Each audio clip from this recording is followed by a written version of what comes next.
حضرت شقیق فرماتے ہیں مرض عبداللہ بن مسعود، حضرت عبداللہ بن مسعود رضی اللہ تعالیٰ عنہ بیمار ہوئے.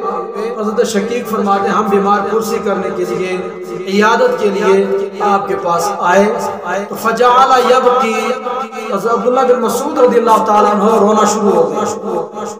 فعوتب، آپ کو منع کیا گیا، سختی کی گئی آپ پر کہ آپ روتے کیوں؟ تو فقال عبداللہ بن مسعود رضی اللہ تعالیٰ عنہ نے فرمایا انی لا ابکی لاجل المرض، میں بیماری کی وجہ سے نہیں رو رہا، یہ جو مجھے تکلیف ہو رہی ہے، طبیعت ناساز ہے، اس بیماری کی بنیاد پر میں روتا نہیں ہوں، کیونکہ میں نے نبی اکرم نور مجسم صلی اللہ علیہ وسلم کو فرماتے ہوئے سنا المرض کفارۃ، بیماری تو گناہوں کا کفارہ ہے، اس پر تو رونے کا سوال نہیں ہے. لیکن وَإِنَّمَا أَبْكِي أَنَّهُ أَصَابَنِي فِي حَالِ فَتْرَةٍ، کہ میں اس لیے رو رہا ہوں کہ یہ بیماری میرے پاس اس وقت آئی جب میں بڑھاپے کی وجہ سے کمزور ہوں، ضعف کے زمانے میں جب میرے جسم میں کمزوری آ گئی، اب یہ بخار میرے پاس آیا. اور وَلَمْ يُصِبْنِي فِي حَالِ اجْتِهَادٍ، جب میں صحت مند توانا تھا، جوان تھا، تب میرے پاس یہ بیماری نہیں آئی. لِأَنَّهُ يُكْتَبُ لِلْعَبْدِ مِنَ الْأَجْرِ، اب اس میں رونے کی کیا بات ہے؟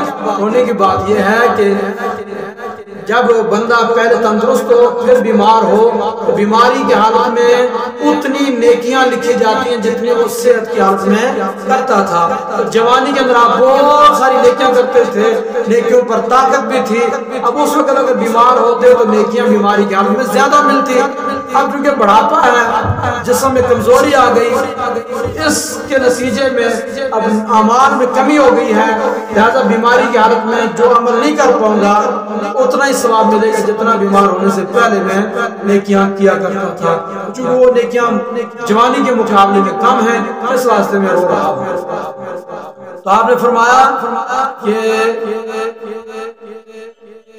لِأَنَّهُ يُكْتَبُ لِلْعَبْدِ مِنَ الْأَجْرِ إِذَا مَرِضَ، کیونکہ بندے کے لیے اتنا اجر لکھا جاتا ہے جب بیمار ہوتا ہے جتنا اجر اس کے لیے لکھا جاتا ہے بیمار ہونے سے پہلے.